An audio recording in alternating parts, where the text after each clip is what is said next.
Hello friends, મારું નામ doctor Shweta Patel છે। હું આઈબીએસ સ્પેશિયાલિસ્ટ અને ગાયનેકોલોજીસ્ટ છું। આપણે સૌ જાણીએ છીએ કે આજકાલ ઇન્ફર્ટિલિટી ખૂબ જ વધી રહી છે। હવે આપણે કારણો જોઈએ તો 30% કેસીસમાં સ્ત્રીઓ, બીજા 30% કેસીસમાં પુરુષો અને બાકીના 40% કેસમાં સ્ત્રી અને પુરુષ બંને અથવા તો અનએક્સપ્લેન કારણો જવાબદાર છે। તો સ્ત્રીઓમાં જોવા મળતા કારણોમાં સૌથી કોમન છે પીઆઈડી, જેમાં આંતરિક જનનાંગોનું ઇન્ફેક્શન। હવે આ ઇન્ફેક્શન ઘણા બધા જીવાણુઓથી થઈ શકે, પણ બે મુખ્ય જંતુઓ જવાબદાર છે, એ છે ટીબી અને ક્લેમાઇડિયા। આ જ ઇન્ફેક્શનને કારણે ગર્ભાશયની નળી ડેમેજ અથવા તો બ્લોક થઈ જાય છે અને એન્ડોમેટ્રિયમ, જે અંદર ગર્ભાશયનું પડ છે, એ પણ ડેમેજ થઈ જાય છે અને પછી પ્રેગ્નન્સી રહેવામાં તકલીફ પડતી હોય છે।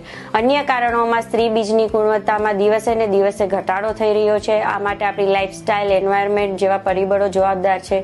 અને આપણે સૌ જાણીએ છીએ આજકાલ પીસીઓડી, એન્ડોમેટ્રિયોસિસ, ચોકલેટ સિસ્ટ, આ બધાનું પ્રમાણ બી ખૂબ વધી ગયું છે। અને સાથે આપણે લેટ મેરેજ, કેરિયર ઓરિએન્ટેડ એપ્રોચને કારણે જ્યારે લેટ એજમાં સ્ત્રીઓ પ્રેગ્નન્સી પ્લાન કરે છે તો ત્યારે એને થોડી ડિફિકલ્ટી થતી હોય છે।